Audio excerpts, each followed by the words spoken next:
Please be advised, this episode does have content that some may find distressing. As always, listener discretion is advised and it is not suitable for anyone under the age of 13. Hello and welcome to It's Murder Up North. In today's episode, I discuss the unsolved murder of Maureen Dutton, which was suggested to me by one of my lovely northerners, Erica Thompson. I admit I hadn't heard of this case, but once I looked into it, I knew Maureen's story needed to be told. So thank you so much, Erica, for bringing it to my attention. While Maureen's case remains unsolved, another murder, which occurred a year later, would lead to questions whether the two cases could be connected. Join me as I delve into the cases of Maureen Dutton and Lesley Hobbs.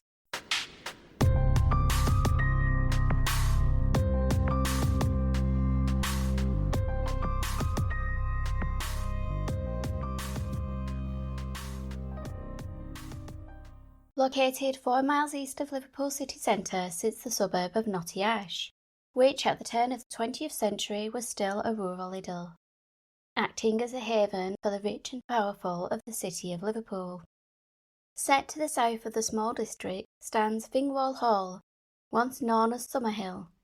It originally sat within 60 acres and had been home to merchant Thomas Crowther and to the former mayor of Liverpool, Thomas Case.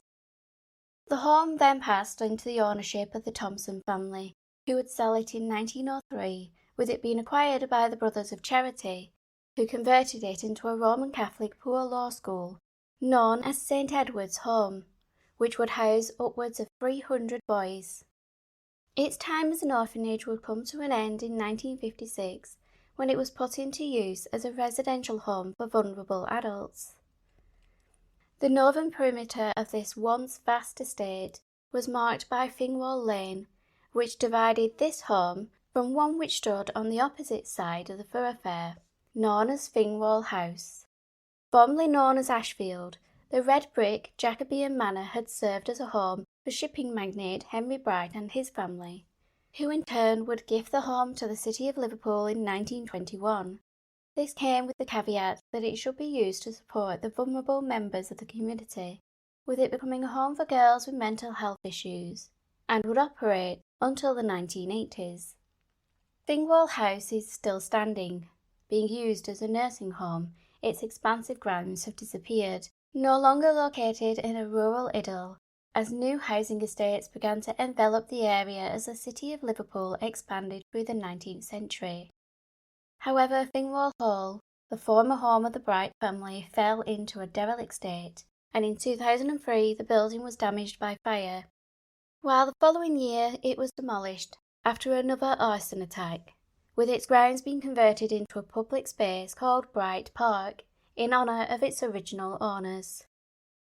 All that remains of Thingwall Hall is the gatehouse, which stands at the corner of Thomas Lane and Thingwall Lane, and just a short walk along the latter one can find the former stable blocks, which is now a private residence. In 1961, these stables were still part of the home for girls with mental health issues, with its dark gable end facing the home of Brian and Maureen Dutton. Built before the Second World War, it was an attractive 4-bedroom semi-detached property fronted by a 4-foot-high stone wall, tall trees and rhododendron bushes, while to the rear is a long private garden, beyond which were tennis courts. Not overlooked by other homes, as all the properties occupied one side of the street, and shielded from the road by the foliage in the front garden, it provided a sheltered space for a quiet and reserved couple like Mr. and Mrs. Dutton. The pair had met while studying at Liverpool University, where Maureen would later work in the veterinary department. After their marriage on the 29th of March 1958, they settled into the home on Thingwall Lane, populated primarily by professionals and the retired, with great transport links to the city of Liverpool, a large playing field, and schools located just a short walk away. The area seemed ideal for them to raise a family. 4 years after moving in, the home would be filled with the babbling chatter of their 2-year-old son David, and on November the 29th, 1961, they would welcome their second son, Andrew. A sense of anticipation filled the household as they approached their first Christmas as a family of 4. Yet the joy of the festive season would be cruelly taken away by a senseless act perpetrated by someone who has never been identified. On the morning of Wednesday the 20th of December 1961, a thick fog had enveloped many parts of the UK, including the city of Liverpool, with newspapers later reporting that it had caused various incidents, including the ferry that linked Wallasey to Liverpool, the Royal Daffodil, sustaining damage when it collided with the Liverpool landing stage due to poor visibility. Fortunately, no one was injured in the collision. Airports were forced to ground their flights. There were also major delays for train passengers, and on the roads, drivers began to abandon their vehicles at the roadside when visibility became reduced to just a distance of 5 yards. Combined with this impenetrable fog was the bitter cold, with the temperature failing to rise above freezing. Waking up at 7 o'clock on that murky morning, Maureen Dutton pulled back the curtains and shuddered at the thought of stepping out into its freezing grip. His wife Maureen was still in bed, exhausted from caring for their 3-week-old son. Over the next hour, Brian dressed for work, ate his breakfast, took Maureen a cup of tea and kissed his 2 sleeping sons. At 8:10 he opened the front door to be greeted by an icy blast of air. He made his way out of the home and proceeded towards the desolate street, the thick fog preventing him from seeing another soul. Briefly glancing back at his home, the 32-year-old then set off on his journey to his workplace, 10 miles away in Widnes. Maureen wouldn't be home alone with the boys for long, as at 9:45 her mother-in-law, Lesley Dutton, arrived at the home. Since the birth of Andrew, she had been a welcome help to the 27-year-old, with the mother-in-law coming round daily, and she would give Maureen some respite by taking 2-year-old Daniel for a couple of hours. That day, Elsie and her grandson headed off to the local shops, and when they returned at 12:10, Maureen asked her mother-in-law if she would return that afternoon to look after 3-week-old Andrew, so that she could take David to see the Christmas nativity scene at the local church. Yet just 45 minutes later, Elsie would ring her daughter-in-law, concerned about the weather, and she told Maureen that it was too foggy and she thought it best to stay indoors. With her afternoon plans scuppered, Maureen proceeded to have dinner with David in the dining room, while 22-year-old Andrew slept soundly in a cot in the living room. At 6 o'clock that evening, Brian arrived home, having been given a lift by a work colleague. The 32-year-old waved them goodbye and observed as the car headlights disappeared down the road. Making his way up the short garden path to his home, he noticed that the house was in darkness, and reaching for the door handle, he found it to be locked, but became aware of noise from inside the property. He could just about discern the little voice of 2-year-old David as the youngster shouted, "Daddy's at the door," his tiny voice almost drowned out by the sound of Andrew crying. Brian was perturbed. Why hadn't Maureen greeted him as she had always done? His mind began to race with the fear that something was wrong. He fumbled to put his key in the lock. It clicked and he pushed open the door. The home was in darkness as he stepped into the hallway. Flicking on the lights, he entered the living room, where the warmth of the electric heater was a welcome change from the cold conditions outside. Brian's attention was drawn to the cot in which Andrew appeared to have been crying for some time, his clothes damp and his face a brilliant red. Meanwhile, 2-year-old David sat in an armchair, his eyes staring at an object on the floor. It was then that Brian noticed Maureen lying before the fire. He knelt beside her, recalling that she had complained of feeling exhausted since having Andrew. Brian thought maybe she had just fallen asleep, or perhaps she had suffered a medical episode. But when his attempts to rouse her failed, and noting a peculiar tone to her skin, panic began to swell, as her 32-year-old husband rushed to call for a doctor. He then went to get help from his neighbours, with him being accompanied back to the home by Mrs. Maywell and Mrs. Sellers, who took the 2 boys into their care, while Brian attempted to perform CPR on his wife. Delayed by the fog, Dr. Waldman, who would normally be 10 minutes away, would arrive 40 minutes after receiving the call.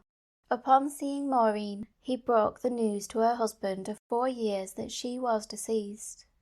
But the 27-year-old had not died of natural causes, as on closer inspection she appeared to have suffered various wounds to her chest and neck, injuries which in his panic Brian had not noticed.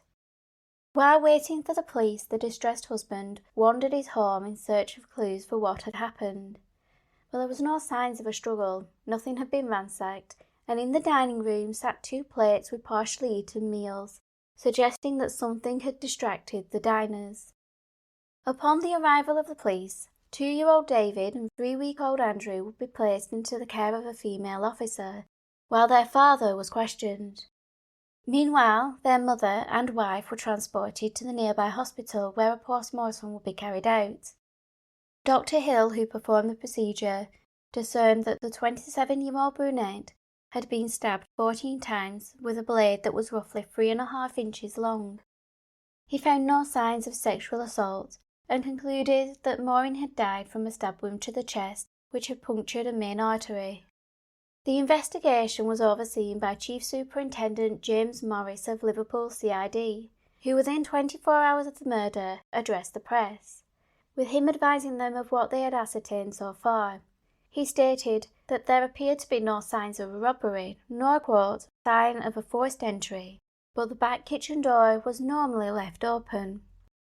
He continued to explain that they were working on the assumption that due to the half-eaten meals on the table, investigators believed that the perpetrator had entered the home while Maureen and David were having dinner, and the attack occurred shortly afterwards. With them considering the idea that the suspect had been let in through the front door by Maureen, and that she either knew the individual or the person used a ruse to gain entry. The lack of a struggle was also mentioned, suggesting that the 27-year-old had been taken by surprise and incapacitated swiftly. An extensive search of the crime scene and the surrounding areas had commenced within an hour of the death being reported. Overnight, hundreds of officers joined by police dogs spread out to search for clues. Some focused on the rear garden of the home and the tennis courts which lay beyond, while others scoured the grounds of the residential home for the mentally ill, which sat opposite the Dutton home, with car headlights used to illuminate the extensive area, and workmen were drafted in to access drains into which the murder weapon may have been discarded. Roadblocks had been implemented, with drivers being stopped and questioned regarding their movements that day, with other officers calling at the homes of local residents in the hopes that someone had seen or heard something. All this effort was carried out amidst the freezing temperatures which had caused a ground frost to form, while the stubborn fog that had persisted throughout the day continued to impede the search by limiting visibility. Despite these conditions, the hopes of finding that vital clue drove them forwards. The door-to-door inquiries did yield some information, with one person reporting that they had seen a man running down Fingwall Lane at approximately 4 o'clock on the day of the murder. Detective Chief Superintendent James Morris told the press conference that they wished for this individual to make himself known to the investigation. Given the easy access to transport links, particularly a main bus route which ran into Liverpool, being located at the point where Fingwall Lane met Thompson Lane, officers had to consider the possibility that the killer had boarded a bus following the murder. This prompted calls for any passenger or driver to report anything unusual that occurred between 1:30 p.m. and 6:10 on the 20th of December. Another potential witness who was scrutinised would be the local postman, who was questioned by the police while carrying out his rounds. Unfortunately, he did not see anything unusual when he was making his deliveries the day prior. In the early stages of the investigation, they had only one potential witness to the crime, David Dutton, but at 2 years old, any information he had would have to be carefully extracted. Kept in the care of a police officer who observed him to see whether the little boy would give any clues to his mother's killer, and over the ensuing months the cheerful toddler had regular visits to a psychiatrist who played games with him and tried to elicit some memory that could shed light on what occurred. As Christmas Day approached, it was announced that all leave for the investigating officers was cancelled, They would work through the festive period, with a police spokesman stating, "Instead of going on leave, we will be working harder than ever. It will be a question of an all-out search for the murderer, and we will be spending Christmas continuing our inquiries and calling at hundreds of homes in the Knotty Ash district." Officer numbers swelled to 150, and the search area was widened to include the grounds of Fingwall Hall Mental Hospital, which was located south of the crime scene, and consisted of a number of outbuildings, greenhouses and animal pens into which evidence could have been concealed. An appeal was also made to ascertain the identity of an individual who had been seen, quote, "walking along Fingwall Lane towards Thomas Lane with his hands in his pockets at 1:50 p.m. Described as a youthful and good-looking man, he was wearing a black cloth jacket with front pockets and fawn cavalry twill trousers." Additional details were added by other witnesses, who said the man had a ruddy complexion and he wore a dark green pullover under his jacket and heavy boots. Several witnesses had seen him. Some reported him running down the road, while another noted he was vomiting by the steps to Court Hay Methodist Church, which was located to the crime scene at the time, having moved to new premises in subsequent years. The witness who saw the man being sick told police she found it unusual that the individual kept his hands in his pockets during his sickness spell. Meanwhile, a woman who lived just a few doors away from the Dutton home reported she had an unnerving encounter with a man who knocked on her door. She recalled, quote, "He had a menacing look upon his face and didn't say a word, but just stood there, clapping his hands together." Scared by his demeanour, the witness closed the door and secured it, yet the encounter stuck in her mind, prompting her to come forward and help police produce an image of the man whom police believed was likely the same individual described by other witnesses. When the identikit was released, the police were inundated with potential leads, all of which were investigated and ruled out, with the identity of the running man remaining a mystery. One potential lead was uncovered when a light brown leather knife sheath was found in a garden.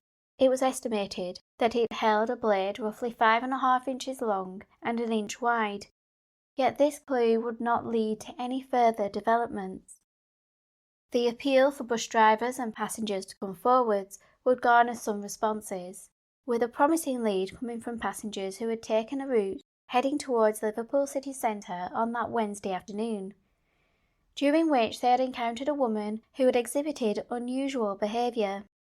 Chief Superintendent James Morris would publicise this information, hoping that the person in question would come forward, with him advising, quote, "At about 4:30 p.m. last Wednesday, this woman boarded a 10D bus en route from Longview to the city in East Prescott Road opposite Eaton Road.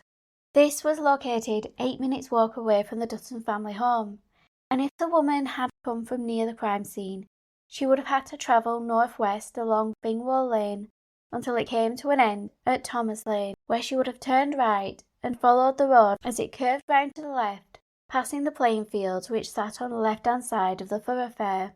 At the end of Thomas Lane is where the road intersects with East Prescott Road, just opposite Alder Hay Hospital, and this is roughly where the woman boarded the bus." Continuing his press statement, C.S. Morris reiterated the reports of the fellow passengers, who had recalled that the woman was, quote, "in an agitated state and was out of breath, as if she had been running some distance. She said she must get out of Liverpool as soon as possible, and that she was going to London to catch a plane. This woman spoke with a strong Irish accent and left the bus at Lime Street, but throughout the journey she kept on saying, 'Oh my God, we would like to interview this woman, or anyone who can tell us anything about her. She was 25 to 35, tall, buxom, and with strawberry blonde hair. She was wearing a pale pink coat, black shoes with a stiletto heel, and carrying a white envelope-type handbag.' Despite appeals, this would prove to be another dead end, as the strawberry blonde woman was never identified, leaving many unanswered questions, not only regarding who she was, but why was she so agitated and out of breath, and where had she come from? Her actions that day may have been perfectly innocent, or she may have experienced something that had caused her to fear for her life. hence her urgency to get out of the city. Or had she been the attacker? At the time, investigators were still optimistic that they would trace the strawberry blonde woman and the young man in the black jacket, and while appeals continued for them to contact the police, they would have another line of inquiry present itself. It had been almost a week since the murder of Maureen Dutton, when a report came in to police regarding the experience of a young woman who, like the deceased, had recently given birth. The woman lived approximately 6 miles south-east of Fingwall Lane in the town of Halewood. On Tuesday the 19th of December, the day prior to the murder, she had been home recovering, having just given birth a couple of days earlier. While the woman was resting, she was disturbed by a knock at the door, and opened it to find a well-dressed man in his late 20s. He told her he was a doctor and had come to carry out a postnatal check-up. His appearance and general demeanour did not cause the new mother any concerns initially, as she invited him into her home and allowed him to carry out the examination.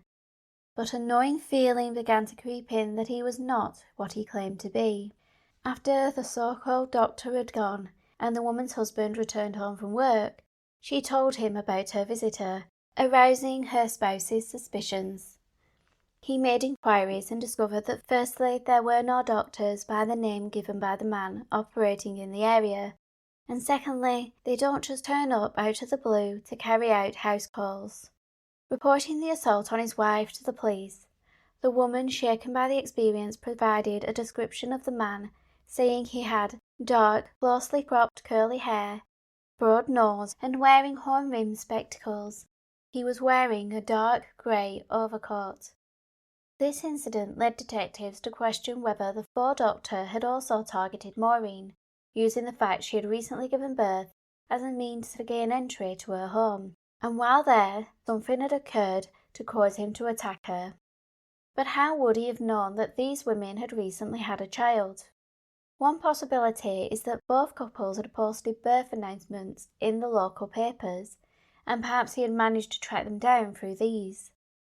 While the search for the Faux Doctor was publicised, it was reported in the Liverpool Echo on Friday the 29th of December 1961 that police had located the man in the black leather jacket and he had been eliminated from the inquiry, but they were still seeking another who was, quote, a man in a dark cloth jacket and fawn cavalry twill trousers, who was seen to walk towards number 14 Fingwall Lane at Knotty Ash, from the direction of Fingwall Hall Drive. The man, whose hair was neatly cropped at the back, was seen between 12:40 p.m. and 12:50 p.m. on the day of the murder. At the beginning of 1962, David Robert Foster would be arrested for stealing drugs and equipment from various hospitals in Liverpool while working as a nurse. During his custody hearing on the 12th of January 1962, it was revealed that he had been interviewed regarding the incident in Halewood, with his lawyer Rex Makin questioning Sergeant Sutherland, who had investigated the incident, quote, Foster is suspected of having pretended to be a doctor. He has been taken to a woman in Halewood who is said to have been interfered with by a bogus doctor and has been eliminated from that matter. To which the sergeant stated that Foster had been ruled out. However, this would not prevent a connection being made between the thieving nurse and the murder of Maureen.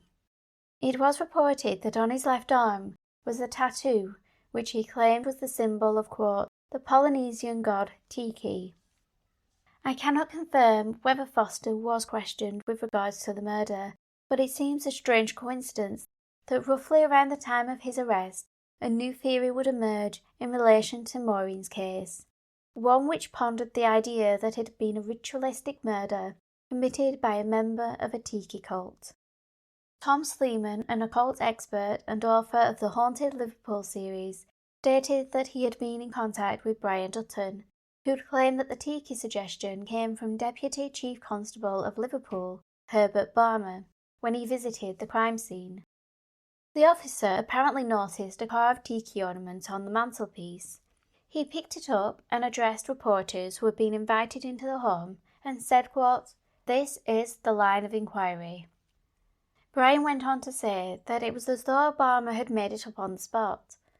With this theory implanted, it was reported on the 6th of January 1962 by the Liverpool Echo that a conference had been held at Liverpool Police Headquarters, involving senior officers and forensic experts. Amongst them were a number of Home Office pathologists, who were asked whether they believed that the 14 stab wounds that Maureen had suffered showed any pattern that may suggest a ritualistic act, with the suggestion that Maureen had been killed during a full moon close to the winter solstice as a sacrifice to a god worshipped by the cult. In the article, the Liverpool Echo detailed the supposed ceremonies that were carried out by the cult's followers, with them stating that worshippers, quote, abase themselves before the 8-inch high idol, with them continuing that upon initiation members would have a, quote, small insignia tattooed on their body. Detectives were dispatched to interview individuals believed to be members of the cult, which apparently had a small presence in the city, and a plea for followers to contact the police was also issued, with Detective Chief Superintendent James Morris stating that, I want to make it clear that although I am desirous of interviewing every person or follower of the Tiki cult, this is only one of the avenues we are following. As with all the other potential leads, this one would also prove fruitless, although a lot of energy was dedicated to this speculation. Reading reports from the time suggests there was a poor understanding of Polynesian culture, which had been introduced to the UK and America following the Second World War. Yet the growing trend of tiki cocktail bars created a caricature of the culture rather than being a reflection of the Polynesian way of life or its rich traditions, with some suggestions that Barmer had viewed this latest trend with very little understanding of what the tiki image truly represented, and he viewed it with a narrow-minded suspicion. In retrospect, the police pursuing this notion was a sign that they were willing to consider anything in a case which had yielded very few clues. With the only potential witness being a toddler, and no clear motives or hints to the killer's identity, the trail was quickly going cold. While they considered the cult angle, Morris also highlighted the tireless efforts that had gone into the investigation, with him stating that over 100 people had been interviewed, but he claimed there were still 2 individuals who had not yet been identified. One was a youth in a leather jacket who had been seen on Fingwall Lane at 10 to 2 on the day of the murder, with the other being described as, quote, wearing spectacles, dark overcoat and a crash helmet, and pushing a red and white scooter bearing L plates. The time would be about 8:30 p.m. What prompted the police to want to speak to this latter individual is uncertain, as he was in the area after the crime had been discovered. But regardless, these pleas led to no new information, and the aforementioned youth in the leather jacket, who had been seen around the time of the murder and was a potential suspect or a pertinent witness, would continue to elude them. As the first anniversary of the murder approached, all possible leads had been investigated, when another murder just 2 miles away from Maureen's home would take place. Given its proximity and the similarities to the prior incident, fears would surface that the two were connected. Heading northwest from Maureen's home on Fingwall Lane until it meets Thomas Lane, turning left at the junction which lies opposite the playing fields of the same name, one would find themselves heading in the direction of Childwall. And at some points, running almost parallel with this thoroughfare, is the former Cheshire Railway line, which would become a key part during the investigation into the case that occurred on the 10th of December 1962. Just 82 yards from where the Cheshire Railway line passes over Childwall Valley Road sits another unassuming semi-detached property. While the front of the home faces out onto the wide thoroughfare across which is an expanse of grasslands where a 60-foot deep lake known as Jackson's Pond was located. The rear of the home had a garden alongside which the steep railway embankment loomed, creating a private space only visible from the line. This well-appointed home was the residence of Ronald Hobbs and his wife, who unfortunately I cannot find the name for, and their 4 children, the oldest of which was 12-year-old Lesley. A pupil at the nearby Jewish grammar school, King David's, Lesley was a dark-haired girl who wore her hair in a tidy bob, had a love of music, and a vivacious personality. On Sunday the 10th of December 1962, Ronald had taken Lesley and her siblings swimming, and upon their return the 12-year-old washed her costume and hung it out on the washing line in the garden. At 9:30 that evening, while her siblings had already gone to sleep, her parents headed out to Woolton Village Club, roughly an 8-minute drive away.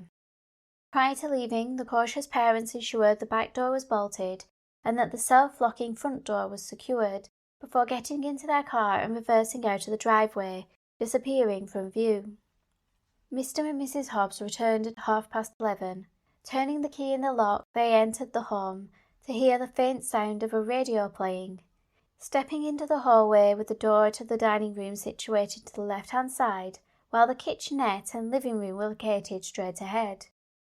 The couple removed their coats, and Mrs. Hobbs entered a lounge from where the sound of the radio was emitting, expecting to be greeted by her bubbly daughter, but she was instead confronted with the sight of 12-year-old Lesley lying on the floor in a pool of blood around her. Calling for her husband, Mrs. Hobbs was frozen to the spot as Ronald entered the room. His eyes settling on the scene before him, his instinctive reaction was to rush to his child's side, lift her up and hold her close to him. As he did so, he knew from the amount of blood and the clear wounds to her head that his little girl was deceased. Having called the police, the distraught father proceeded to check the home. He found his 3 other children asleep in their rooms, safe and seemingly undisturbed by Lesley's assailant. The father then proceeded to the kitchen at the rear of the property, where he found the door that opened onto the garden unbolted, a door he knew he had locked before leaving that night. Mr. Hobbs noted that Lesley's bathing suit was lying close to the doorstep. Had it been cast there by the wind?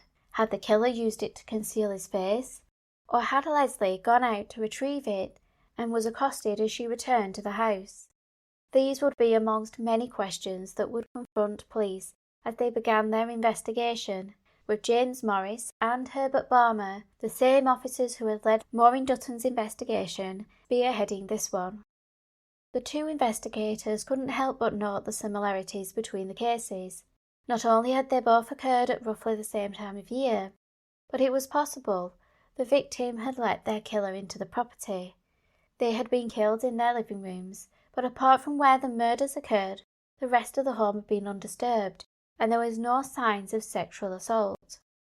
While both victims had sustained stab wounds, Lesley, who was 15 years younger than Maureen, had been struck over the head multiple times, and her hands had been secured behind her by a tie that had been left on the sofa. She also had 4 ligatures loosely placed around her neck. It is possible these were loose because they had been used as a gag on the 12-year-old, ensuring she could not call for help. Most of Lesley's injuries were concentrated around her head, with multiple lacerations being found, and a fracture to the skull which, combined with a cerebral hemorrhage, was deemed to be the cause of death.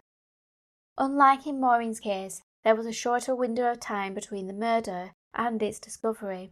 The weather conditions had been more favourable, and the home was located on a busy thoroughfare, making it easier to narrow down a time frame and quickly garnering various witnesses.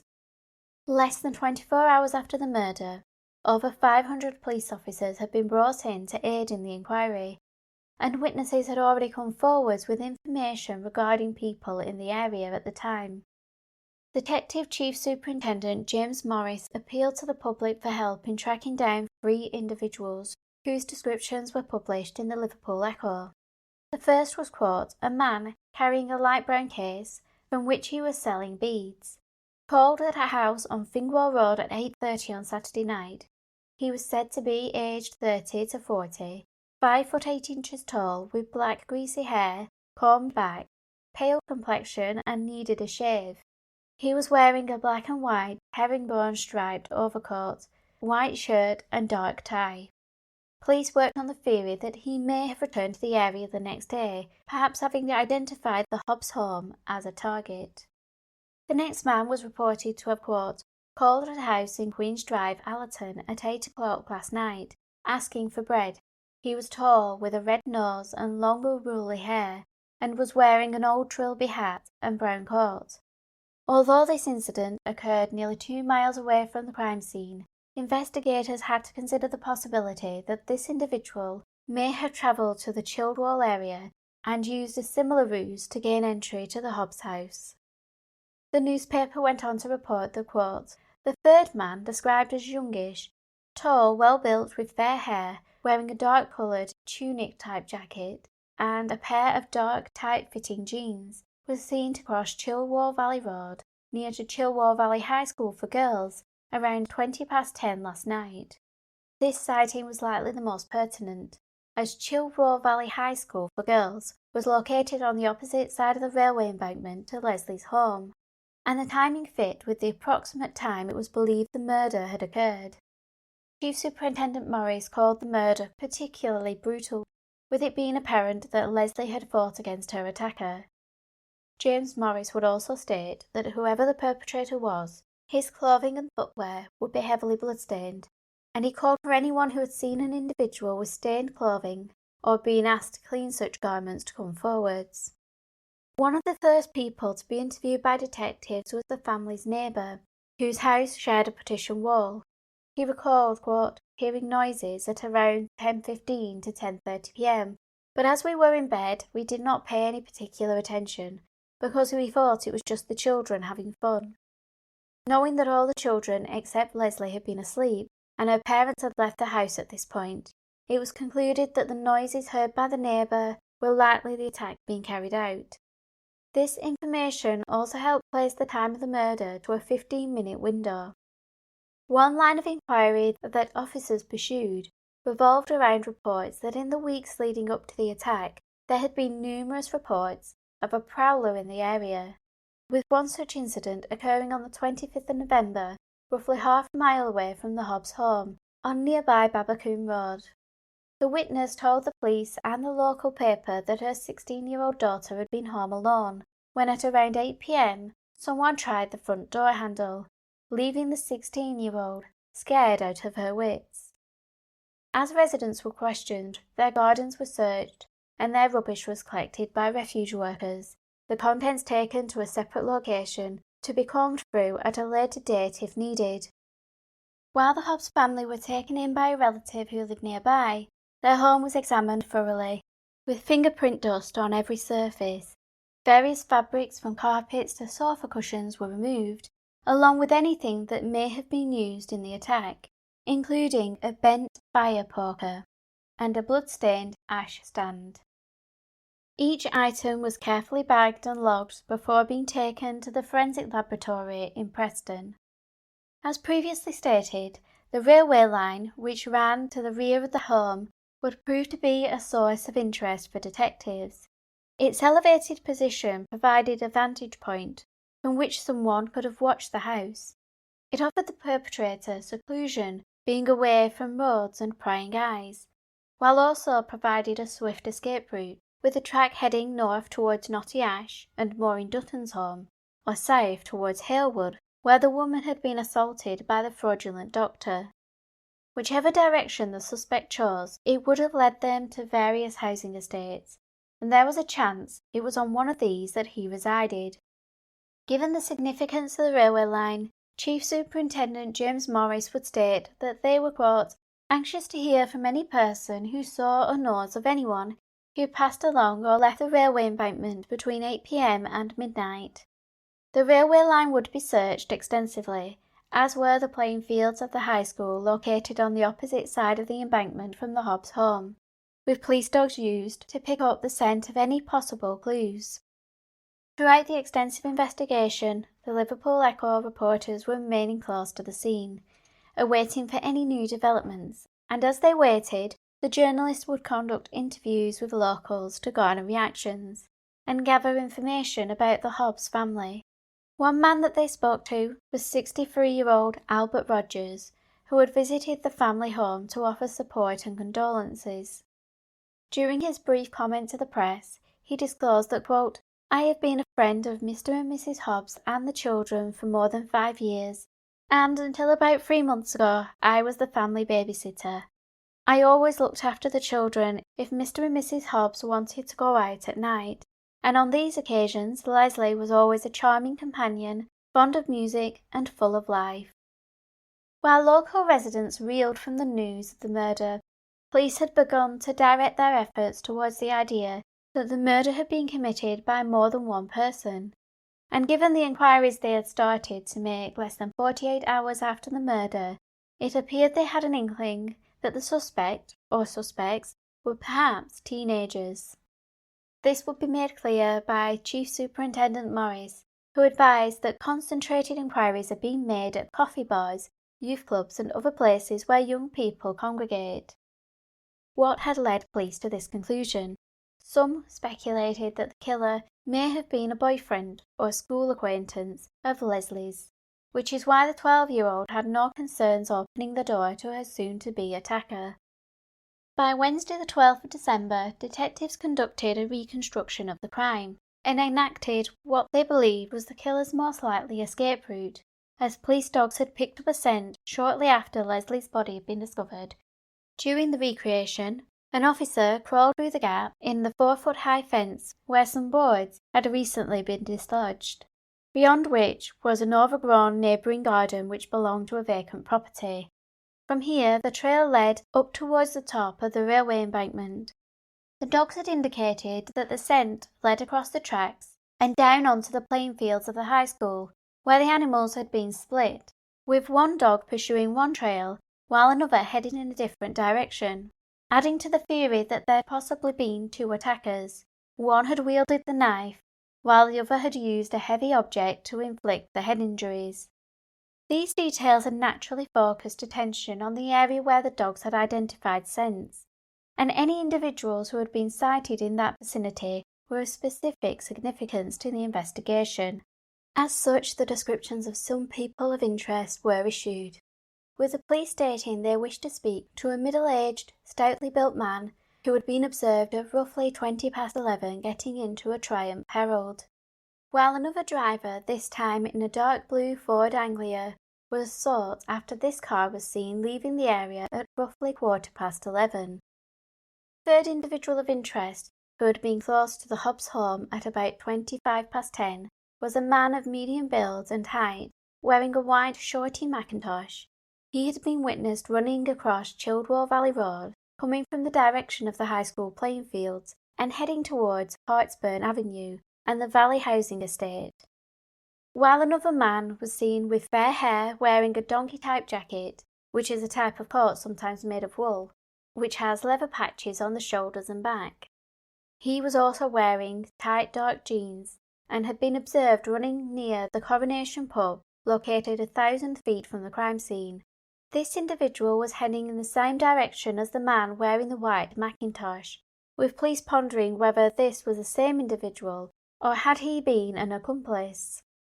The notion that there had potentially been two perpetrators had been added to by Mr. and Mrs. Hobbs, who, still reeling from the shock of losing their child, had begun to recall details from the night she died. The couple recalled that as they reversed out of their driveway, they had noticed two figures standing under the railway bridge. Despite driving off in the opposite direction, Mr. and Mrs. Hobbs were able to provide some details regarding the pair. One was youngish, medium height and build, fair hair, wearing a donkey jacket-style coat and jeans, while the other was a shorter male, wearing a dark overcoat.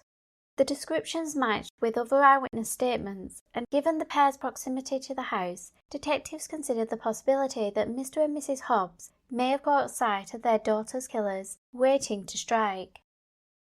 Speaking to the press, Chief Superintendent Morris highlighted the importance that these men came forward, or anyone who could identify them to contact the police urgently, with the officer describing that they believed these were the same men witnessed running at 10:30 that evening, with one witness alleging that the individual they saw had a frightened look on his face.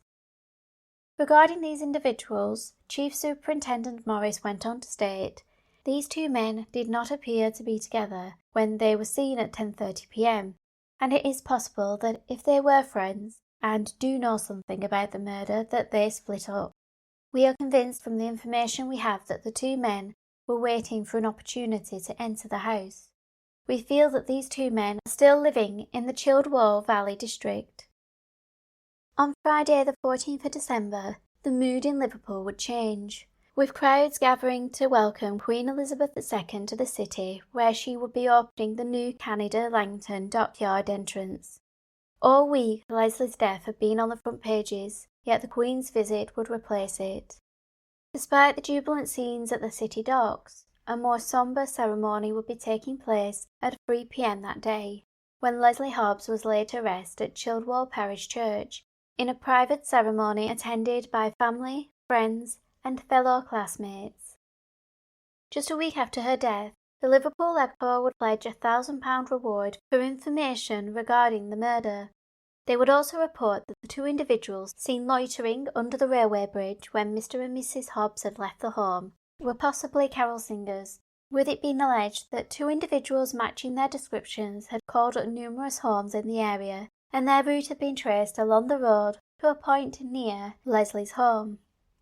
The question facing investigators was whether these two men had genuinely been carol singers, or was this just a pretense to find an ideal home to target, with Lesley unwittingly opening the door, wishing to hear them sing. However, unbeknownst to the press and public at the time, the police had made a breakthrough the day prior to Lesley's funeral, when, during door-to-door inquiries on Craighurst Road, which is roughly a 13-minute walk south of Lesley's home, a potential suspect would be identified. Inspector Joseph Townsend, accompanied by Constable Stanley Humes, attended the property twice. The first time was on the morning of Thursday, December 13th, but were informed that the male members of the home were not there. This prompted a return visit at 6:45 that evening. During the second call, Inspector Townsend questioned a 15-year-old boy who lived at the address, and as he had done with every person he visited during the inquiry, the officer asked the teenager the set of questions that had been issued. Unlike with others he had interviewed, Inspector Townsend noted that the boy seemed agitated, and when asked to produce any coats he may own, it appeared this discomfort grew as he pointed to a garment draped over the sofa. Picking up the coat, Constable Hume inspected it and perceived some brown marks on the fabric. When asked to explain these, the teenager replied, "It has not been cleaned for a year." When it was pointed out that these marks appeared to be bloodstains, the response given was, "It must be paint. I used to go to the art class." Unsatisfied with this answer, Inspector Townsend advised the youth that he would be taken to the police station for further questioning, with the coat being seized for further examination. Taking the suspect into police custody, the 15-year-old boy, identified as Peter William Ricks, was formally questioned, but it didn't take long before the teenager admitted to committing the murder. He would be questioned by Herbert Barmer on the 17th of December. Barmer proceeded to inform Ricks that his coat had been tested and the marks were identified as blood. But when asked to explain its presence, Ricks claimed he didn't know and was unaware of the stains until they were pointed out to him by Constable Hume. He then went on to suggest that it may have been from when he cut his finger with a bread knife, but this claim fell apart when asked whether he was wearing the coat when he cut his finger, to which Ricks stated he wasn't, nor could he think of another occasion where he'd injured himself. When asked about his knowledge of the murder of Lesley Hobbs, Ricks denied knowing that it had occurred, and claimed he did not know of her home on Childwall Valley Road. But when it was pointed out to him that this house was next to the railway line, Ricks replied, "Yes, I know it now. That is the house with the fancy bricks in the garage." He was then asked whether he had been on the railway line or embankment at any time, to which Ricks claimed he hadn't. Barmer then inquired about Ricks's whereabouts on the night of the murder, to which the 15-year-old described that he went on a walk, stating, "I went out of the house, turned left at the top of the road, right along Hartburn to Well Lane, then up Childwall Lane, down Childwall Park Road to Five Ways, along Queen's Drive to the Rocket, down Boring Park Road, along Chelwood Avenue and then down to our house." It was noted by Barmer that this circular route, which would have taken about an hour, had the murder scene at the centre of it. When asked when he left his home for this walk, Ricks stated it was 9 p.m, recalling he returned at around 11 p.m, inferring that the walk had taken him 2 hours to complete. All these discrepancies began to creep in, and Rix would add other inconsistencies to his story, including contradicting his earlier claim that he never went on the railway line, to going on to allege that he used the track on occasion. He would later allege that the blood on his coat came from him cutting himself when he slipped down the embankment close to the murder scene. However, it wasn't until his mother arrived at 5:30 that afternoon that the 15-year-old began to break. When informed of her presence, the teenager began to cry, and when she sat in the chair opposite him, Mrs. Rix asked her son what he had done, to which he replied, "I killed her." Following this admission, Rix was cautioned and asked to provide a formal statement, which he agreed to do on proviso that his mother was not present, as he did not want her to hear what he had done. He then proceeded to make a statement, which read, "I don't know what made me do it, but I went and rang the front doorbell. She opened the door and I pushed her in. I stabbed her and she screamed. I told her to be quiet and put her hands behind her back. I tied her hands with a tie I picked from the couch. I then picked up the poker and hit her on the head a lot of times. She ran up against the door. I picked up a stand from near the grate and hit her with it. She fell on the floor. I hit her a lot of times with the stand. When I tied her hands, I put gags round her mouth to stop her shouting because I was going to batter her, but I didn't know why. I don't know what came over me. I wanted to do it for a long time. After I hit her with the stand, I went out the back door. I went down the garden and knocked 2 boards off the fence and went through the hole. I went up the railway and over the playing fields on the other side to Chelwood Avenue. I ran home and hid the knife behind the wardrobe where it was found because I didn't want anybody to know. I noticed a big bloodstain on the left side of my overcoat. I tried to take it off with some turps." Although his statement matched what police believed had occurred, they wanted to be certain that he had been in the house that night. After ascertaining that Rix had never been in the home before, he was asked to describe the interior of the property, which Rix proceeded to do in some detail, stating that he saw a big mirror over the fireplace, a red telephone, a small transistor which was playing music on the mantelpiece. There was a television set. On numerous occasions, Peter Rix was asked if he had been with anyone else on the night of the murder, but the 15-year-old insisted he acted alone. With a confession, pertinent evidence, and assurances that they were not seeking anyone else, detectives officially charged the teenager with murder, and just a day later, he appeared in court for a remand hearing, during which bail was denied and he was ordered to be placed at Walton Prison until trial. This would take place at Liverpool Assizes on February 11, 1963. The prosecution, led by Richard Bingham, opened by stating that the defence, led by Miss Rose Halbrun, would not challenge the fact that Rix had killed Lesley, but would present arguments based on grounds of diminished responsibility, with the prosecutor stating that the onus was on the defence to present evidence to support this claim.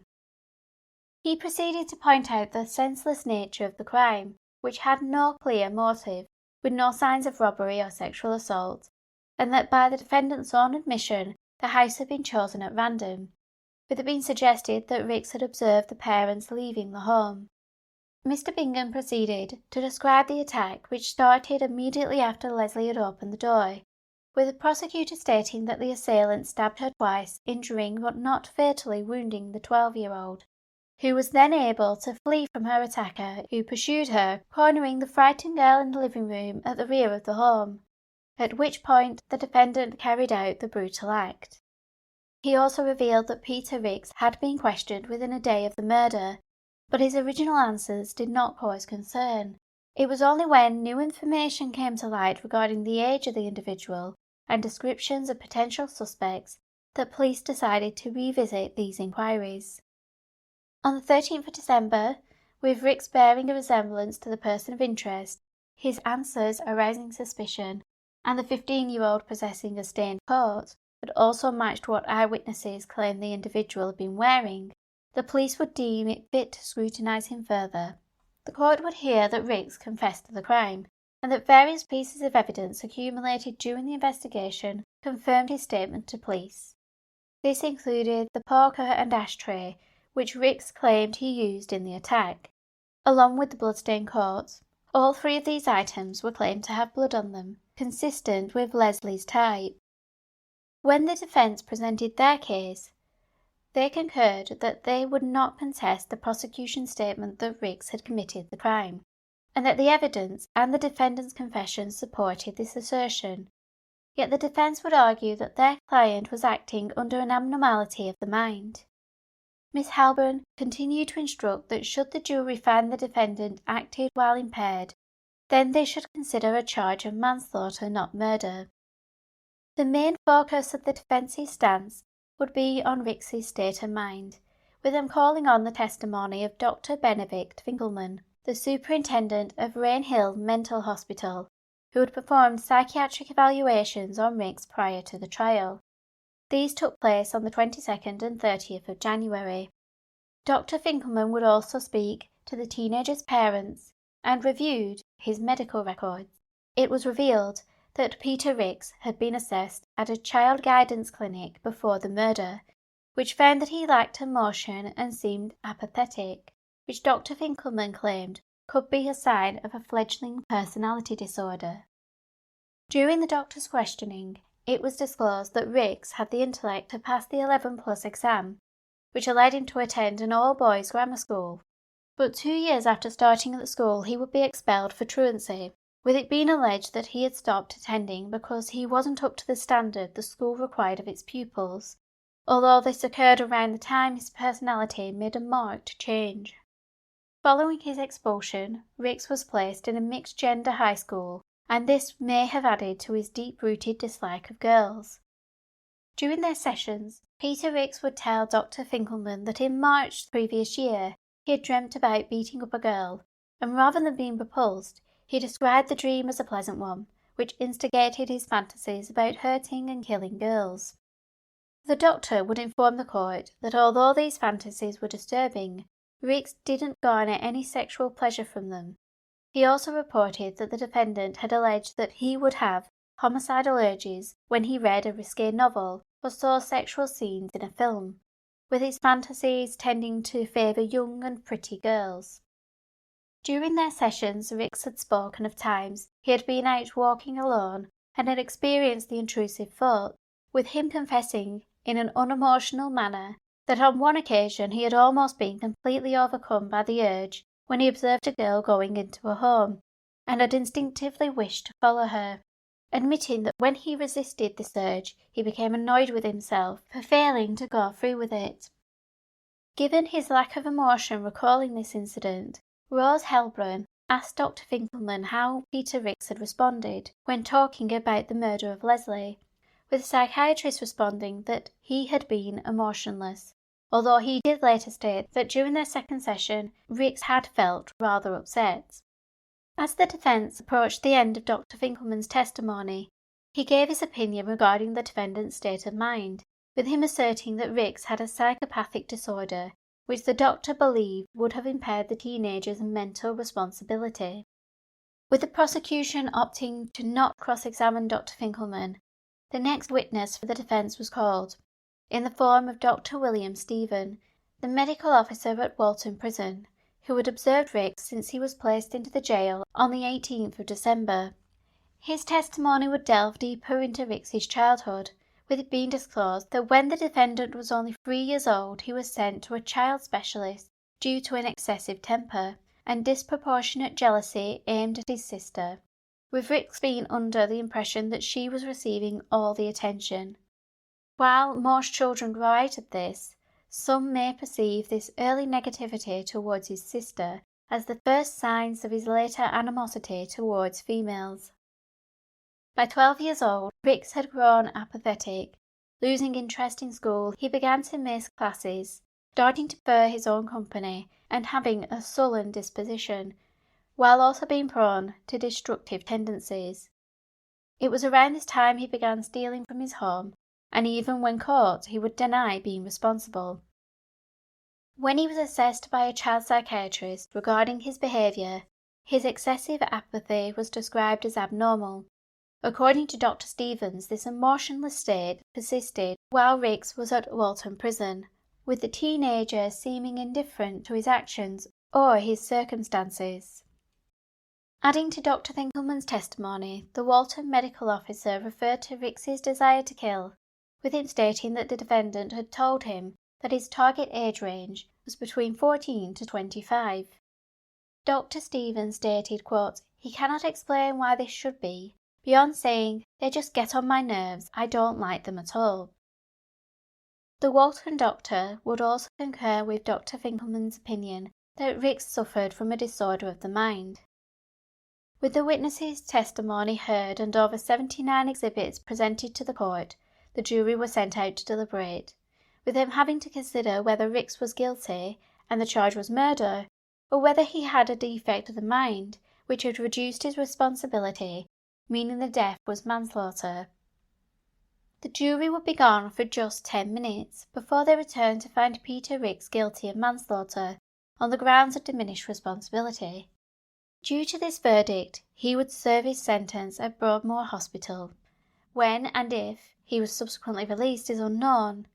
I've seen comments on some websites which suggest he has been released, and was seen loitering near the home where he killed Lesley, only for him to be moved on by police, while others speculate that he was kept in an institution. With the records on this case sealed, this information may not be clarified for many years, if at all.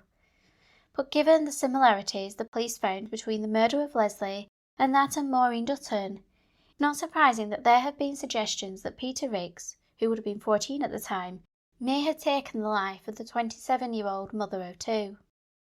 But had he really travelled 2 miles in thick fog to seek out a victim? Was he the youth seen in the dark-coloured jacket who was never traced? And if he had killed Maureen, why hadn't he bound her hands and gagged her as he had done with Lesley? Was it simply because Maureen's young son was present, and maybe in order to protect him she had tried to remain calm and compliant, whereas Lesley had caused a commotion which prompted Rix to silence her? Yet the police have their doubts regarding whether these cases are connected. Over the years, other theories have been put forward.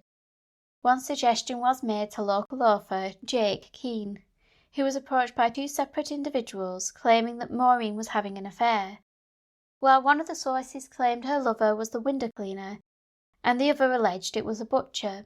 Yet both informants had voiced their opinions that it was Maureen's lover who had killed her. Another proposal is based on the fact that the Duttons' home was located close to facilities treating the mentally ill, with the speculation being that one of the patients had escaped and committed the crime. There is also the issue of the unidentified man who had posed as a doctor, and the youth in the black cloth jacket. Who were they? Could they have been the same individual? And what involvement, if any, did they have in the murder? One answer to the youth in the black cloth jacket may have been provided in 2001, when local writer Tom Sleeman appeared as a guest on the Billy Butler Show for Radio Merseyside. During his segment, the station received a phone call from a man who claimed to be the youth in the cloth jacket. The unidentified caller claimed that he had been delivering bread on the day of Maureen's murder when his vehicle broke down. He sprinted to a nearby phone box and contacted a friend before returning to his van, only to discover the issue had only been temporary. He admitted he had been aware the police were searching for him, discarding of his jacket when the identikit had been released, and decided not to speak to the police. When asked why, the man responded, "Knowing the reputation of Barmer, I thought I'd end up hanged. I was too scared to come forward, and I certainly wasn't some tiki worshipper." Herbert Barmer was known to have been a ruthless investigator who worked on over 100 murder investigations with positive results. Yet he had also worked on cases such as the Cameo Cinema murders, which I covered in episode 6 of It's Murder Up North. This 1949 murder and subsequent investigation led by Barmer resulted in an innocent man, George Kelly, going to the noose. There had also been suggestions that Barmer was complicit in the widespread corruption that had existed in the Liverpool police force, and with his reputation for always getting his man, one has to question the means by which he achieved this, and how many other George Kellys were there. Given this, it is hardly surprising that individuals were scared to come forwards, with Barmer's involvement in Maureen's investigation potentially doing it more harm than good. But how many others remained silent when their information could have held the key to cracking the case? It has been 63 years since Maureen Dutton was murdered just days before Christmas, robbing her children, who would now be in their 60s, of a mother. One has to wonder how David coped in the months and years after his mother's death. It is heartbreaking to think that he may have witnessed her murder, too young to comprehend what happened or articulate to others what he had seen. I can only hope that he and his brother Andrew went on to live happy and fulfilled lives. Thank you for joining me for this episode of It's Murder Up North, and thank you once again to Erica for bringing it to my attention. If, like Erica, you have a case you would like me to cover, please feel free to contact me on Facebook, X, or via email. All the links are in the show notes. More episodes are coming soon. So in the meantime, keep an eye on those shadows.